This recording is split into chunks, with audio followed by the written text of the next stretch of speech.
Olá, eu sou Ícaro Sampaio, eu sou editor do Endocrino Papers e estou aqui para fazer a nossa atualização semanal, aquele momento em que eu faço um resumo dos principais tópicos que foram abordados ao longo da última semana.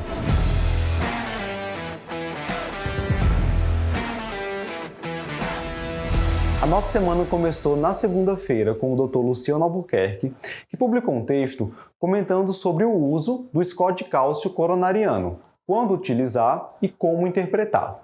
O score de cálcio coronariano já está bem estabelecido como uma ferramenta para estratificação de risco cardiovascular, para estratificação de risco futuro de eventos coronarianos.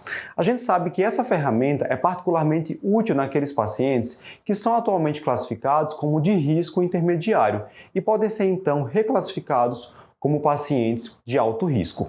Quando a gente avalia o score de cálcio coronariano, que é um exame super simples, feito através de uma tomografia de tórax sem contraste mesmo, a gente sabe que um resultado de 0, o score de cálcio coronariano de 0, indica que o paciente é de baixo risco de eventos coronarianos.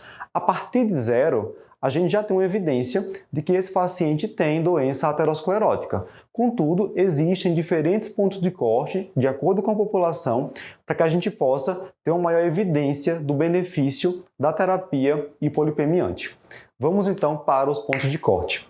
Se a gente estiver falando de uma população com diabetes, esse ponto de corte é maior que 10. Score de cálcio coronariano acima de 10 indica um paciente de alto risco cardiovascular. Se a gente estiver falando de uma população sem diabetes, o ponto de corte seria maior que 100. Score de cálcio coronariano acima de 100. Lá no texto, o Dr. Luciano comenta também sobre estudos que deram embasamento científico para a utilização do score de cálcio coronariano na estratificação de risco cardiovascular. Na terça-feira, nós divulgamos o nosso podcast sobre a abordagem do nódulo tireoidiano. É aquele tipo de podcast básico que todo mundo, em qualquer especialidade, tem que conferir. Eu gravei juntamente com o Dr. Luciano e lá a gente comentou sobre o que fazer naquele momento em que o paciente chega ao consultório com ultrassonografia mostrando um nódulo de tireoide.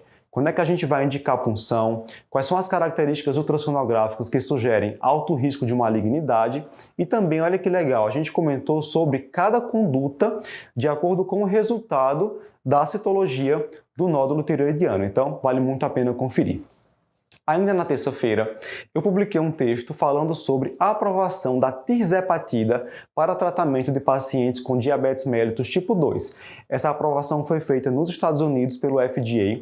A tirzepatida, que é um coagonista de receptores do GLP-1 e do GIP, atualmente um medicamento com maior evidência, maior benefício no tratamento de pacientes com diabetes mellitus tipo 2 e no último dia 13 de maio ela foi aprovada nas doses de 2,5, 5, 7,5, 10, 12,5 e 15 mg, que serão doses utilizadas para titulação de uso semanal por via subcutânea, sendo que as doses que demonstraram benefício aí nos 5 estudos pivotais publicados ano passado foram as doses de 5, 10 e 15 mg.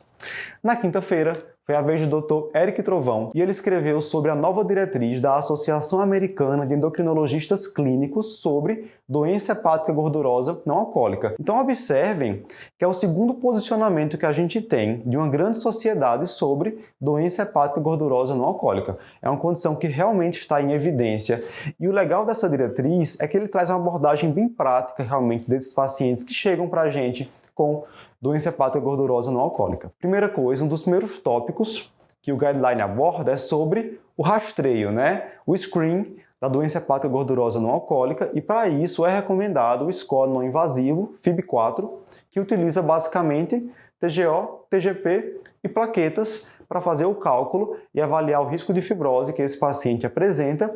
Dependendo do resultado, o paciente pode vir a necessitar de elastografia ou até mesmo de biópsia hepática. Quando a diretriz fala sobre tratamento, ela traz algumas recomendações bem interessantes.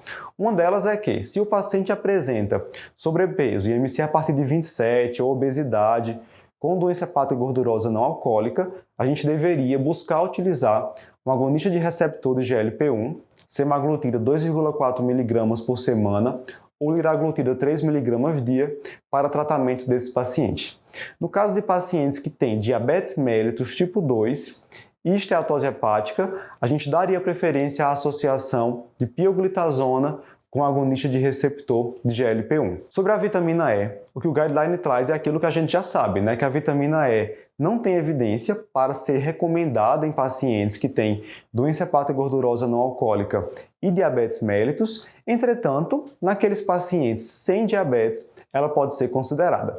Se você quiser saber mais detalhes desse guideline, vale a pena ir lá conferir o resumo que o Eric fez no nosso site. Então, se gostou de algum conteúdo desse em particular, vai lá, confere, deixa o seu comentário, diz pra gente o que achou. A gente se vê na próxima semana. Até mais!